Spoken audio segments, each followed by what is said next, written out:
His Excellency Turkey Al Sheikh, he wants to see the rematch between Mike Tyson and Jake Paul, and he's now offering Mike Tyson $700 million.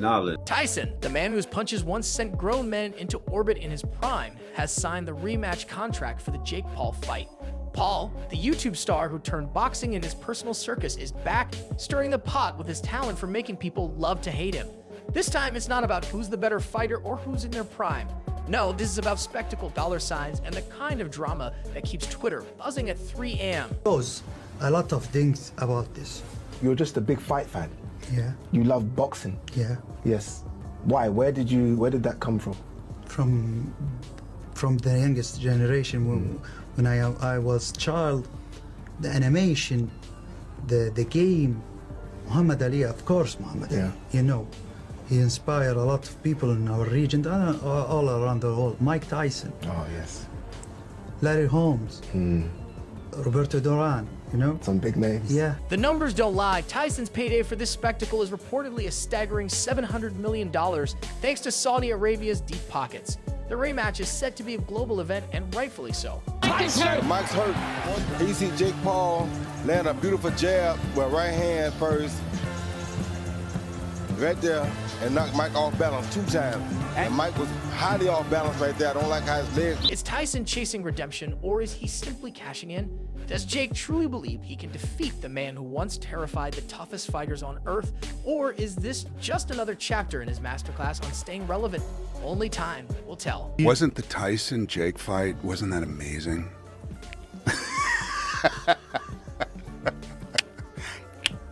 Yeah. It's amazing they got paid so much money for that. 25 million and 40 million? I think 20 and 40. Let's not kid ourselves. This isn't about competition. It's about spectacle. Tyson isn't Iron Mike anymore. He's a 58-year-old icon trading punches for profit. Jake Paul isn't a real contender. He's a master marketer who's turned boxing into a soap opera. The first fight barely scraped $20 million, but now, thanks to Saudi Arabia's deep pockets, the rematch is set to be a global event. Why wouldn't it be?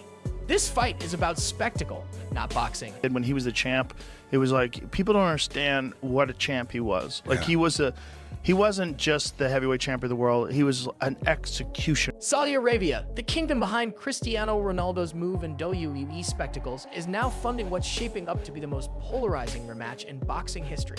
With a figure like $700 million being tossed around, you can't help but wonder, is this about boxing or is it about making a global statement? Spoiler alert, it's not about boxing. Tyson requested the 2-minute rounds, wanting to see more action. He just landed the overhand right, testing the beard of Paul early. Let's be real, Mike Tyson, the man who once ruled the heavyweight division with unmatched fury, has nothing left to prove. His name alone is a brand, and his legacy is untouchable, even by the most elaborate PR stunts.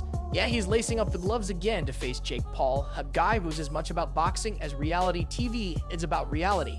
If Jake somehow beats Tyson, it won't prove anything except his ability to cherry-pick opponents.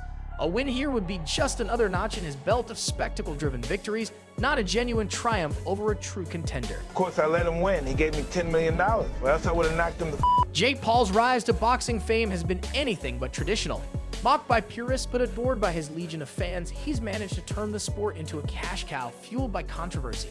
He's not here to perfect jabs or master footwork. He's here to sell fights, and boy, does he sell them. Love him or hate him, Jake Paul has mastered the art of making people care, even if that care comes in the form of sheer outrage. And let's not forget the fight that started it all, the first Tyson-Paul bout. It wasn't really about who punched harder. It was about who could sell the narrative better. Critics called it a circus act, but fans tuned in by the millions, and the box office numbers spoke louder than any knockout could. Now, with $700 million on the line, the stakes have reached absurd heights.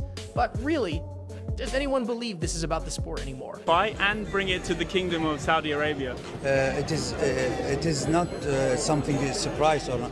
We have a lot to fight. The kingdom of Saudi Arabia certainly doesn't see this as just a boxing match. This isn't their first rodeo in the world of flashy sports deals.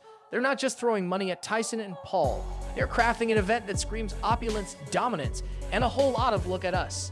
This fight is less about a clash of two personalities and more about Saudi Arabia's ambitious bid to position itself as the epicenter of global sports and entertainment.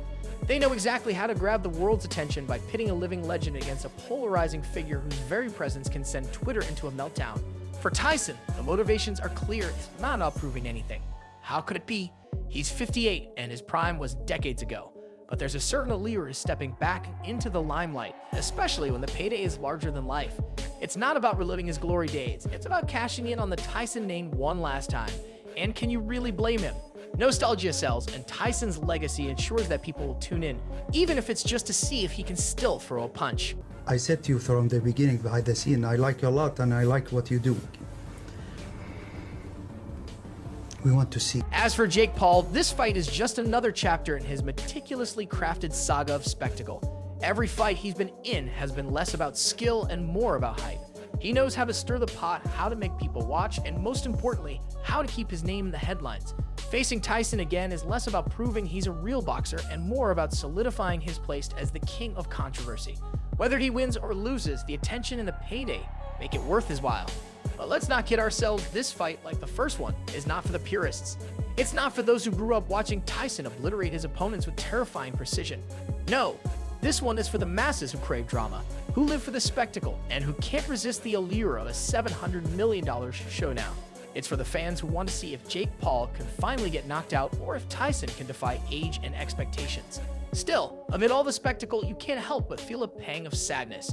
Tyson, once a symbol of raw power and unrelenting dominance, is now part of a circus act that barely resembles the sport he once ruled.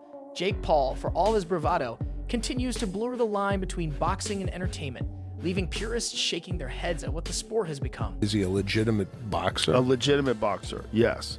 People mocked me when I was saying that before, but now I think people are coming. The fight will undoubtedly be a global event, a media frenzy, and a social media sensation. There will be Twitter wars, Instagram posts, and TikToks galore. The world won't be watching for skill or sport, but for drama and spectacle. Whether Tyson wins, Jake Paul pulls off an upset, or the whole thing ends in a controversial draw, the real winner will be the Kingdom of Saudi Arabia and their ambitious vision to dominate the sports world. So here we are on the cusp of a fight that's as much about business as it is about boxing. A clash of legends and influencers, nostalgia and controversy, sport and spectacle. While purists may scoff and critics may rant, one thing is certain. When the bell rings, the world will be watching. For better or worse, this fight will captivate millions and reinforce Saudi Arabia's dominance on the global sports stage. He's now offering Mike Tyson $700 million to knock out Jake Paul. And it's all coming from... And yet, there's a strange beauty in all this madness, isn't there? The irony of a boxing legend stepping back into the ring, not to reclaim his crown, but to share the stage with a man whose boxing legacy is built on tweets and YouTube thumbnails. It's the kind of narrative only 21st century sports could produce, where skill and spectacle walk hand in hand, often tripping over each other. For Tyson, this might be the final chapter in a life that's already seen more twists than a Hollywood blockbuster. For Jake Paul, it's just another headline to add to his ever-growing resume of outrageous achievements. But let's pause for a moment and consider the fans. What does this fight say about us, the people who will tune in, tweet about it, and dissect every punch and jab? Maybe it's a reflection of our obsession with fame, our hunger for nostalgia, or our inability to look away from a train wreck. Or maybe it's simpler than that. We just love a good show, no matter how absurd it might be. The spectacle, the drama, the larger-than-life personalities is entertainment, pure and simple. Yeah, I maintain that in the time where he was champion, like the 2 or 3 years where he was at his best, he's the greatest fighter of all time. Of all time. Of all. That's exactly what this fight is, a show, not a boxing match or a battle for legacy, but a spectacle designed to entertain, provoke, and rake in cash. Tyson may no longer be the indomitable force he once was, and Jake Paul may not be the skilled boxer he claims to be, but together, they've created something that transcends the sport. It's a cultural phenomenon, a commentary on our times, and a massive payday wrapped in gloves and sweat. As the world prepares to watch this rematch unfold, let's embrace it for what it is, a surreal, over-the-top, utterly entertaining circus act. And isn't that, in its own ridiculous way, kind of beautiful?